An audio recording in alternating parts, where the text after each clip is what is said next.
સેઠ KT high school ખેડબ્રહ્મામાં Sabarkantha જિલ્લાનો કલા મહાકુંભ 2025 યોજાયો।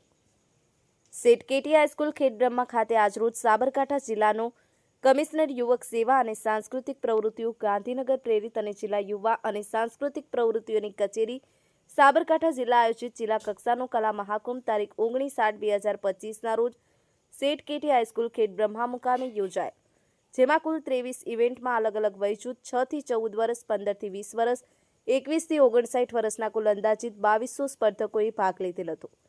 આ પ્રસંગે સેઠ કેટી હાઈસ્કૂલના પ્રમુખ કનુભાઈ પટેલ, સેઠ કેટી હાઈસ્કૂલના મંત્રી શૈલેષભાઈ મહેતા, જિલ્લા યુવા વિકાસ અધિકારી આશાબેન પટેલ, યુવા વિકાસ અધિકારી રાકેશભાઈ ચૌધરી, આચાર્ય વિભાસભાઈ રાવલ તથા કેમ્પ્સ ડાયરેક્ટર કપિલભાઈ ઉપાધ્યાય તથા સાબરકાંઠા જિલ્લા શિક્ષણ સમિતિના ચેરમેન હિમાંશુ નીનામા વગેરે ઉપસ્થિત રહ્યા હતા। સેઠ કેટી હાઈસ્કૂલના વિભાગ તથા માધ્યમિક વિભાગના સુપરવાઇઝર આર.એ. ચૌહાણ તથા પી.જી. પટેલ અને સ્ટાફ મિત્રોએ કાર્યક્રમ સફળ બનાવવા જહેમત ઉઠાવી હતી। Chandrashekhar Bhavsar, the news of Gujarat, Khedbrahma.